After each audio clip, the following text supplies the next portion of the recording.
The map is a trick. It's a fool's errand to a silver mine that doesn't exist. The real treasure is something else entirely. It's a fool's a trick. Rancher gives water to wounded native. What he faced next day were hundreds of arrows stuck in his fence. The blood trail led straight to the canyon's edge. I'd seen enough wounded animals in my 50 years on this god-forsaken ranch to know the difference between a deer's blood and something else entirely. It was a dark, almost black, stain against the red dust of the Arizona desert, and it promised a tale of violence I had no wish to hear. But when I followed those crimson drops around a jagged rock formation, what I found made my hand freeze on the rifle I hadn't carried in years. The memory of the long walk of the Navajo, the bitter taste of defeat, and the endless march of a nation in chains still haunt my dreams. I was a young cavalry soldier then, a boy of 18, tasked with enforcing an order I didn't understand. And now, here was a remnant of that very past, a reminder of the man I used to be. A young Navajo woman lay crumpled against the stone wall of a wash, one hand pressed desperately against a gaping wound in her side, the other reaching weakly toward a small, broken water gourd that had long since emptied its contents. Her breathing came in sharp, painful gasps, and her dark eyes, though clouded with pain, tracked my every movement with the alertness of someone who expected death to come from any direction. This was 1878, the kind of year when finding an Indian on your property, especially in the canyons, meant one thing: trouble. The kind of trouble that could get a man scalped in his sleep or burned alive in his own home. Every rancher within 50 miles would tell me the same thing: put a bullet in the savage's head and bury her deep where no one would ever find the body. This was the law of the desert, the unwritten code that had been drilled into me during my years as a gunslinger,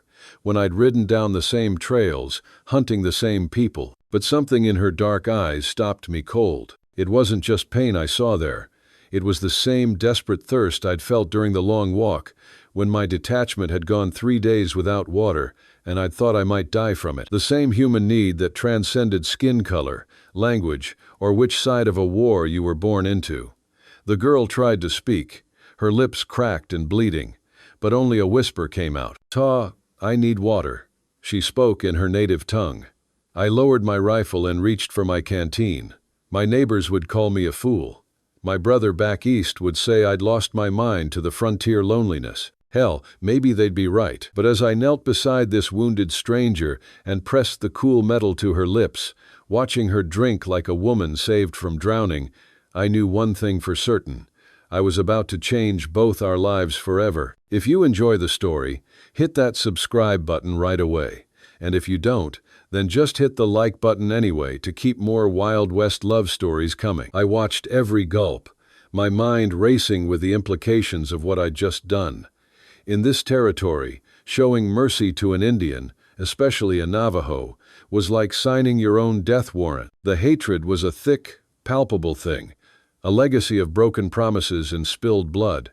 But as the color slowly returned to the woman's face, I noticed something that made my blood run cold. The wound in her side wasn't from an animal attack or a hunting accident. It was a bullet hole, fresh, still bleeding, and judging by the angle and the powder burns around the edges, someone had shot her at close range, recent close range, which meant whoever had done this might still be looking for her, might be tracking that same blood trail that led straight to my land, might be riding toward my property right now with guns loaded and questions I couldn't answer. The woman, whose dark eyes now held a spark of life, seemed to sense my fear. With great effort, she struggled to her feet, using the stone well for support.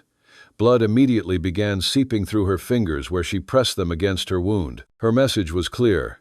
Danger was coming soon. My heart hammered against my ribs. Every instinct screamed at me to drag this wounded stranger away from my property. Hide the evidence. Pretend this never happened. But the woman could barely stand, let alone walk. Moving her now would probably kill her, and leaving her here was like hanging a target on both our backs. That's when I heard it. The sound that had kept me alive through 30 years of frontier living. Hoofbeats in the distance. Multiple horses riding hard and fast, coming straight toward my ranch. The Navajo woman heard them too. Her eyes went wide with what looked like genuine fear, and she tried to make herself smaller. I grabbed my empty canteen and doused the blood trail as quickly as I could, but there was no time to clean it all. The riders would be here in minutes, maybe less. I looked down at the wounded woman, this stranger who had stumbled into my life and turned it upside down in the span of a single afternoon. A woman whose presence on my ranch could get us both killed, but whose dark eyes held something I had never seen in a Navajo before: gratitude. Pure human gratitude. The hoofbeats were getting closer now, close enough to count them. 5 horses, maybe 6, all moving at a gallop that suggested they weren't coming for a friendly visit. I made my choice in that split second, knowing it might be the last choice I ever made. I couldn't carry the wounded woman, but I could hide her.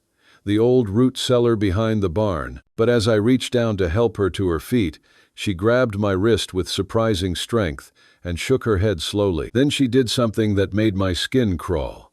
She smiled. Not the grateful smile of a woman being saved, but the knowing smile of someone who understood exactly who was coming over that hill. The riders came over the ridge like a storm cloud bringing lightning. 6 men on horseback, dust billowing behind them, rifles glinting in the afternoon sun.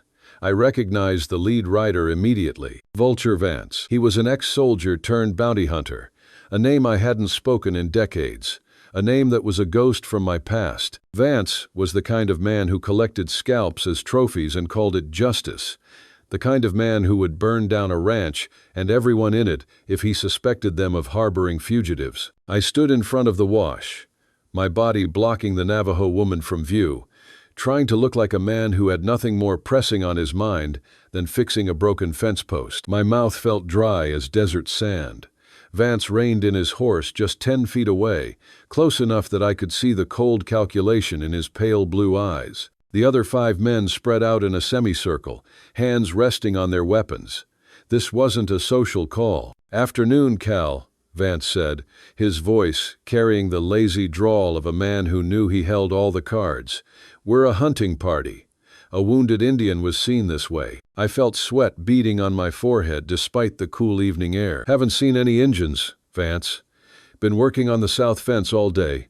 Vance's eyes swept across the ranch, taking in every detail. He missed nothing. It's what made him so dangerous. His gaze lingered on the dark stains in the dirt near the wash, and I felt my stomach drop. "That so?" Vance dismounted slowly, deliberately. "Because that sure looks like blood to me. Fresh blood. And unless you've been butchering cattle next to your drinking water, I'd say someone's been here recently." Behind me, hidden by the rock formation, the wounded Navajo woman remained perfectly still, but I could feel the tension radiating from her like heat from a forge. One sound, one movement, and we were both dead. Vance took 3 steps closer, his hand now resting openly on his pistol. "You know what the penalty is for harboring Injun fugitives, don't you, Cal? It's the same penalty as for treason, a rope around the neck until dead." The words hung in the air like a death sentence. I felt every muscle in my body coiled tight as a spring, ready to fight or run, knowing neither option would save us. Vance was too close now. Any sudden movement would expose the Navajo woman, and once that happened, bullets would start flying. I was about to accept my fate, to let the past finally catch up with me, when something impossible happened. The woman behind me spoke, not in her native tongue, but in perfect English, a string of words that flowed with the clarity of a canyon spring. "Don't you recognize him, Vance?" she said, her voice weak but steady. "Caleb Hayes. The man who gunned down my father in a saloon fight. The one you ran away from after I swore to take revenge." Vance froze mid-step, and the color drained from his face like water from a broken bucket. His hand fell away from his pistol. His mouth opened and closed like a fish gasping for air. And when he finally found his voice, it came out as barely more than a whisper. "Dear God, you're him. You're the one who ran." The other 5 riders immediately dismounted, their weapons forgotten, their faces showing the same mixture of shock and something that looked almost like fear, but not the kind of fear men show when facing an enemy. The kind of fear men show when they realize they've just made a terrible, terrible mistake. I was so caught off guard by the revelation that I barely registered the woman's next words. She spoke again, this time in a stronger voice, with a note of bitter triumph. "My name is Lana.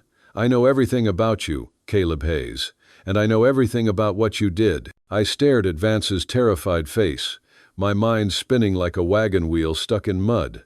In all my years as a gunslinger, I'd never seen the man show fear of anything, but now he looked like a man who just saw a ghost of my own past. The wounded woman spoke again, her voice carrying an authority that seemed to fill the entire canyon. "My name is Lana. I am the last daughter of the Navajo, and I have been waiting for a man like you to find me." She reached into the tattered remnants of her shirt and pulled out a small, folded piece of leather, stained with her own blood. "This is not just any map. It is the only way home for my people. And you are my only hope." The moment Lana spoke, the tension in the air changed from a threat to a tangled web of old lies and new truths. Vance's face was a study in shock and rage. He had come here to finish a job, to collect a bounty, but he had stumbled into a past that haunted him as much as it did me. "You're talking nonsense, squaw," he snarled, his voice regaining its vicious edge. "Cal here is nothing but a coward. He'll cut your throat for that map the second I turn my back." Lana didn't flinch, her gaze, steady and piercing, locked onto mine. "The map is a trick," she said, her voice for my ears only, a low whisper that cut through the desert wind. "It's a fool's errand to a silver mine that doesn't exist. The real treasure is something else entirely." My mind reeled. A trap? A test? I didn't know which was worse. But Vance wasn't the kind of man who went down without a fight. And when cornered, dangerous men did dangerous things. Vance's hand tightened on his pistol grip until his knuckles went white. A cornered animal was always the most dangerous, and I could see the exact moment when the bounty hunter decided that bullets were simpler than truth. "You're all fools," he snarled, his mask of civility finally slipping away. "You think this savage's word means anything against mine? You think anyone will believe the testimony of a dead Indian and a handful of traitors?" The deputies spread out instinctively, hands moving toward their weapons. But I could see the uncertainty in their faces. Years of following orders weared against the growing realization that those orders might be wrong. Lana struggled to her feet, using the stone well for support. Blood seeped through her fingers where she pressed them against her wound, but her voice remained steady. "The truth doesn't care who speaks it, Vance. It just is." "The truth," Vance spat, "is that you murdered a United States Army officer, and I'm going to collect the bounty on your head." He drew his pistol in one smooth motion, the barrel swinging toward Lana, but before he could fire, Deputy Bradley stepped directly into the line of fire, his own weapon raised. "Stand down, Vance." The words cracked like thunder across the ranch. 4 other deputies followed Bradley's lead, their guns trained on their own commanding officer. Only one man remained loyal to Vance, a grizzled veteran named Hawkins, who looked as corrupt as his boss. "You're making a mistake, boys," Vance said. Sweat now beaded on his forehead, "a mistake that'll cost you your badges. Maybe your lives."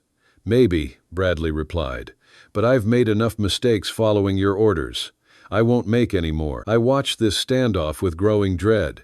6 armed men in my ranch yard, all pointing guns at each other, all convinced they were in the right. This was how range wars started. This was how good men died for bad reasons. That's when Lana did something unexpected. Her voice trembled, thin but piercing, carried by the canyon wind. It was enough. She was calling to her people. The song was a signal, a message carried on the evening wind to ears that knew how to listen. I realized this with a chill that ran down my spine like ice water. Lana wasn't just singing, she was summoning. The melody ended and silence fell over the ranch like a heavy blanket. But in that silence, I heard something that made my blood run cold. Hoofbeats, distant but growing closer. Many hoofbeats moving fast. Vance heard them too. His face went pale as moonlight. "How many?" Lana smiled despite her pain.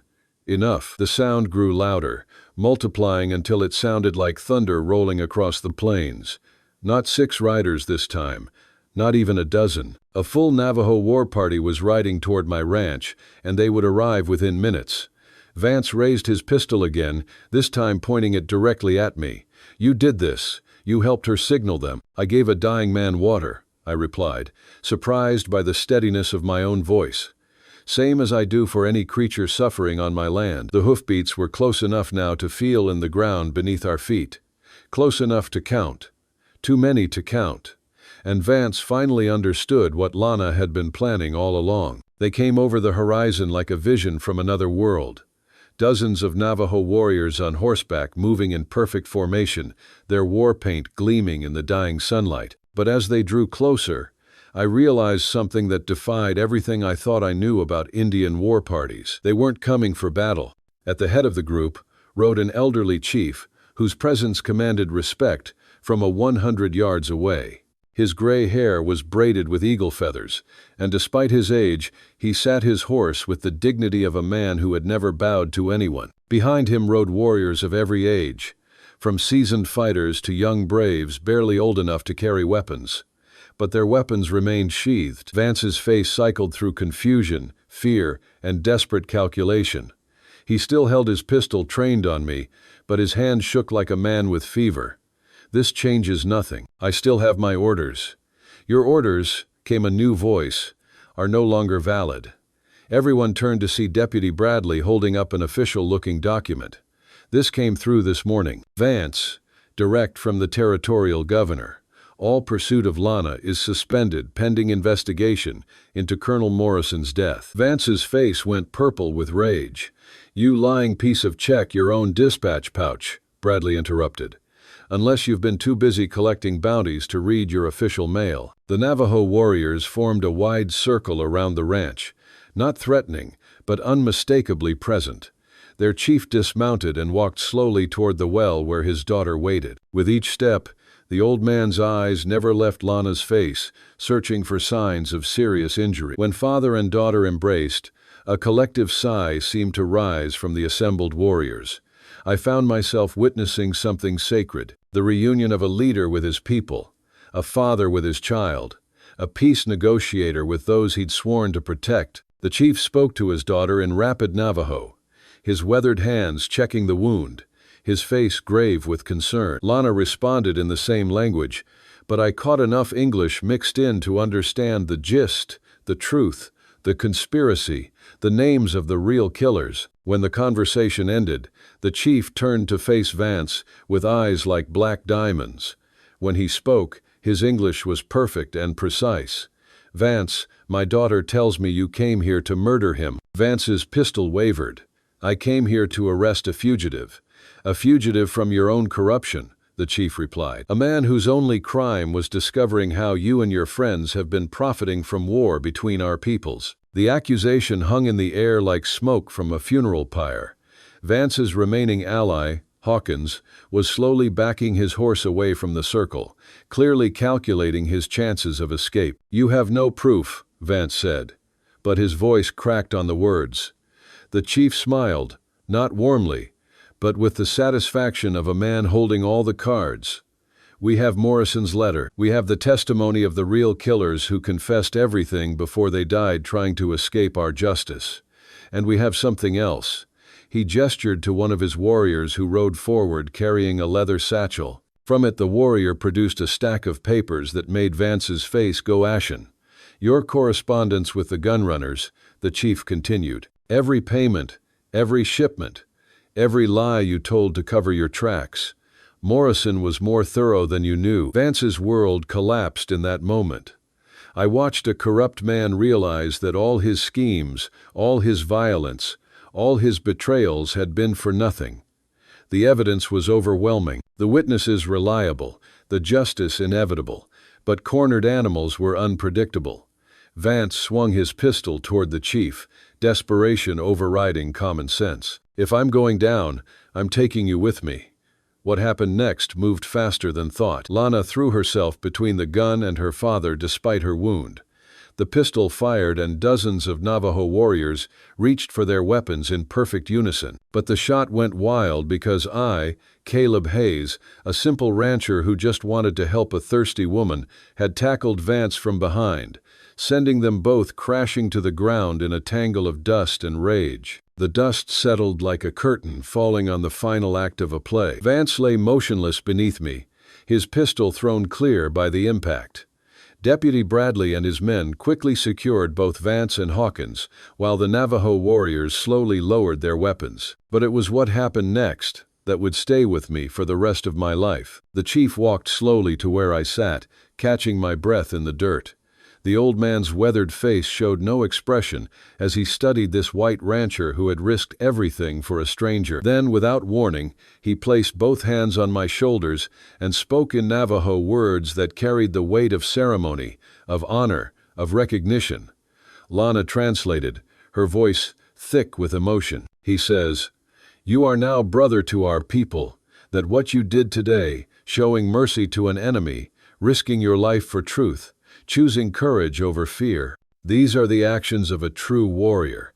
I felt something shift in my chest, like a door opening to let in light I'd never seen before. All my life, I'd been taught that Indians were savages, enemies, obstacles to civilization. But looking into the chief's ancient eyes, I saw only wisdom, dignity, and a kind of respect I'd never earned from my own people. The ceremony that followed was unlike anything I had ever witnessed.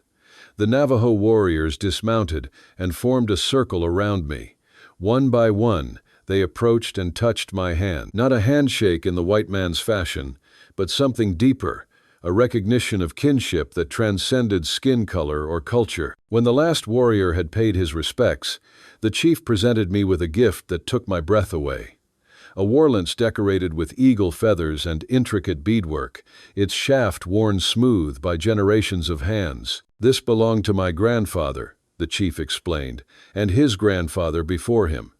It has never been carried by anyone not born Navajo until today." As the sun set over the western mountains, painting the sky in shades of gold and crimson, the Navajo prepared to depart.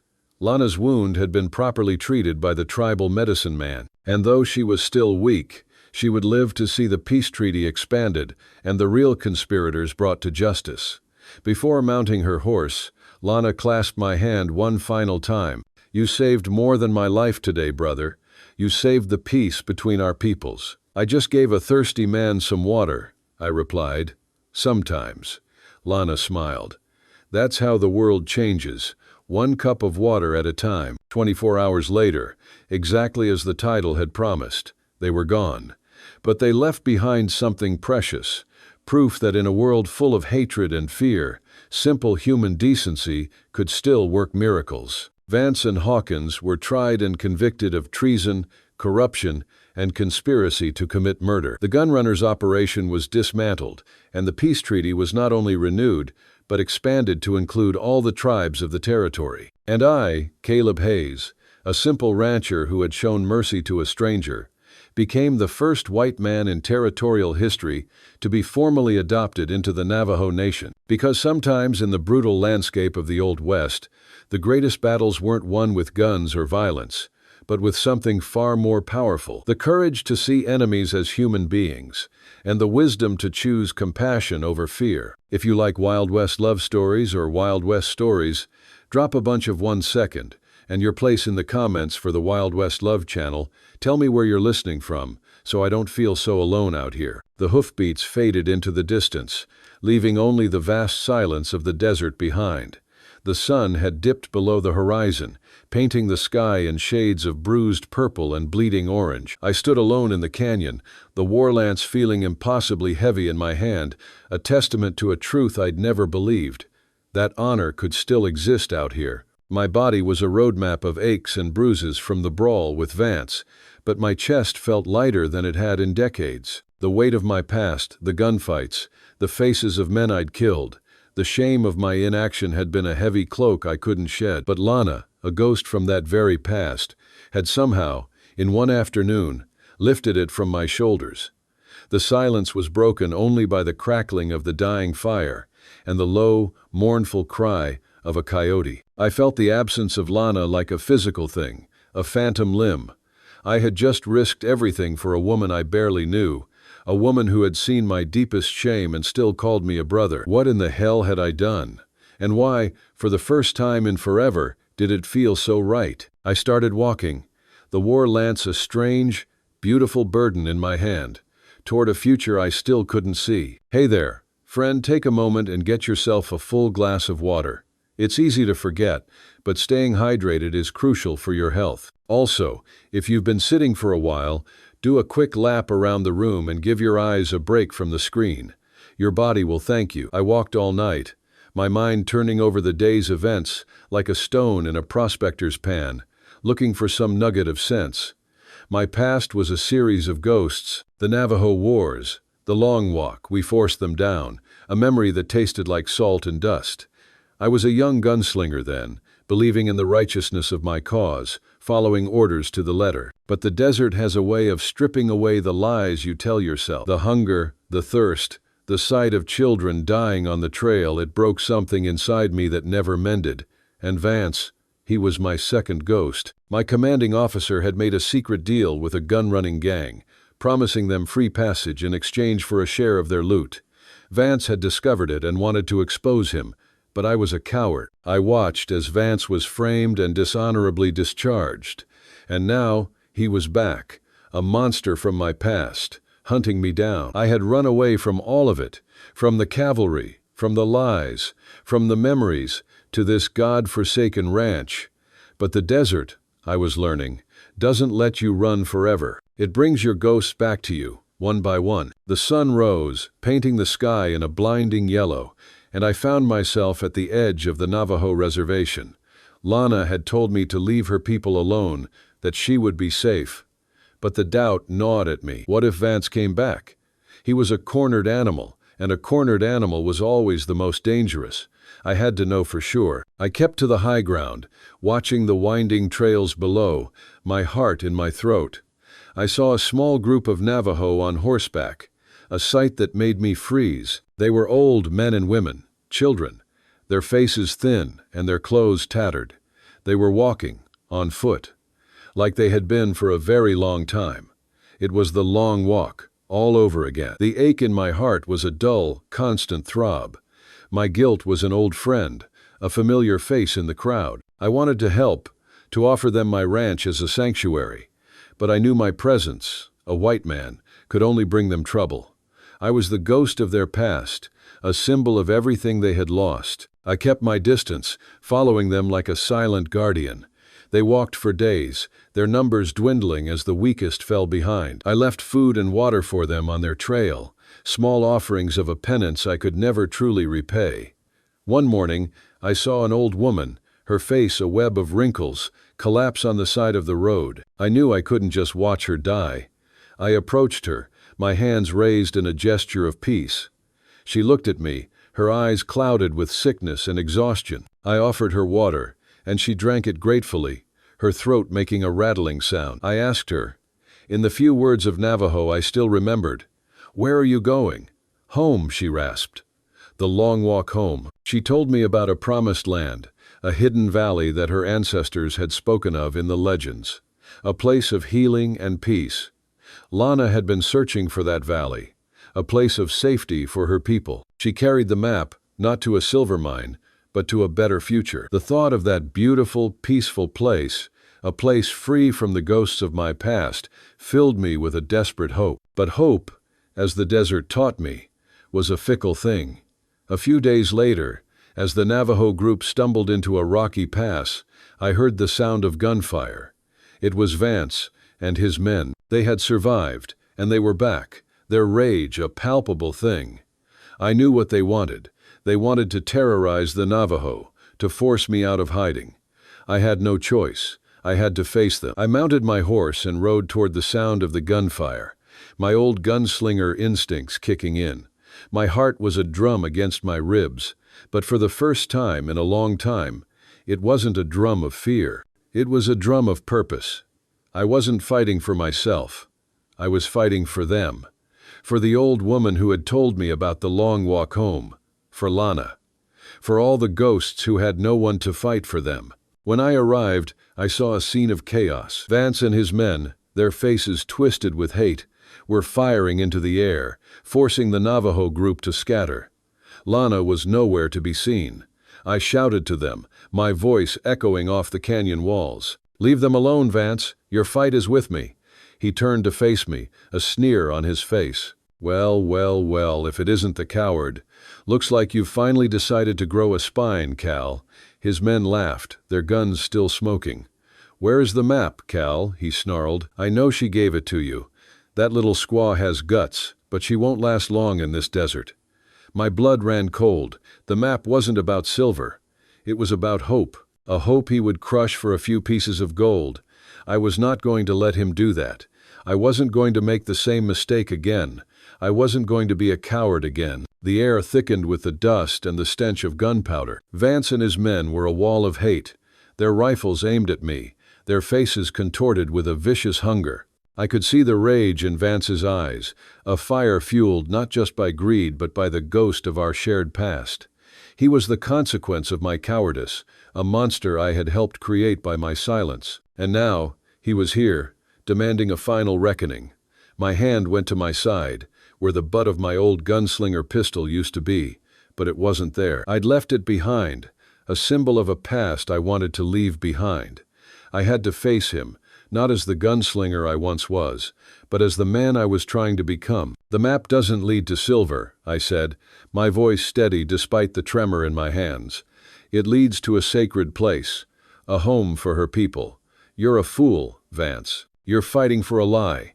His laughter was a dry, hollow sound. "Truth is what I say it is, Cal. And right now, the truth is that you have something I want, and I'm going to take it, one way or another." He raised his rifle, and his men followed suit. "Now, you can either tell me where you hid that map, or I'll make sure you and your little squaw end up as food for the coyotes." My heart pounded in my chest. This was it, the moment of truth, my chance to finally make a stand, to do the right thing, no matter the cost. I wasn't a gunslinger anymore. I was a guardian. I was a protector. I was Caleb Hayes, and I wasn't running. "The map is gone." I lied, my eyes locked on his. "She destroyed it. You're hunting a ghost." The lie was a calculated risk. I knew it would enrage him, but it was my only chance. It was also true, in a way. The map to the silver mine was a ghost. The real map, the one to the sacred valley, was in Lana's heart. Vance's eyes narrowed. "You're lying," he snarled. "I know that girl. She'd never give up her people's hope. You're just trying to buy time." He fired a shot, the bullet whistling past my ear, embedding itself in the rock behind me. "One more chance, Cal. Where is it?" The other men raised their guns, their fingers on the triggers. I felt a surge of strength, not from my muscles, but from deep within my soul. I wasn't fighting for my life. I was fighting for a promise, for Lana, for the old woman on the trail, for all the ghosts who had no one to fight for them. "I'll tell you what I'll tell you," I said, my voice rising. "I'll tell you that you're nothing but a coward, Vance. You hide behind your guns and your men because you're too afraid to face your own crimes. You're a thief and a murderer, and you're no better than the people you swore to fight. You betrayed me, you betrayed your men, and you betrayed yourself. And now, you're going to pay for it." The words hit him like a physical blow. His face contorted with a mixture of rage and fear. I had exposed his deepest secret, the one he had tried to bury for years. He had wanted to kill me for what I knew, and now he knew I knew. The fight was no longer about a map, it was about honor and about justice. And I was going to give him what he deserved. He lunged forward, his rifle still in his hands. I moved faster, my old gunslinger instincts taking over. I ducked, and the bullet went wide. I kicked the rifle out of his hands, and it clattered to the ground. We were alone now, in the dust, two old men fighting a war that had started decades ago. He was a vicious fighter, but he was sloppy, fueled by rage. I was calm, deliberate, and I had nothing to lose. I dodged his punches, blocking and parrying, using his own momentum against him. I was a ghost, a blur of motion, a memory from his past come to haunt him. He swung a haymaker, and I ducked, delivering a punch to his jaw that sent him reeling. His face was a mask of shock. He'd expected me to run, to surrender. He'd never expected me to fight back. I had him on the ropes. I was about to deliver the final blow when I heard it. Lana's voice, from a hidden ledge above. "Caleb, don't kill him. He is not worth your soul." I froze. Lana had seen me fight with my hands, not a gun, and she had seen my transformation. Her words were a stark reminder of the man I used to be, a man who would have put a bullet in him without a second thought. But I was no longer that man. I looked at Vance, lying in the dust, his face a mixture of fear and defeat. I had him. I could end this. But Lana was right. He was not worth my soul. I knelt down, picked up his rifle, and threw it off the cliff. "It's over, Vance," I said, my voice hoarse. "You lost." His men, seeing their leader defeated, began to back away. Their confidence shattered.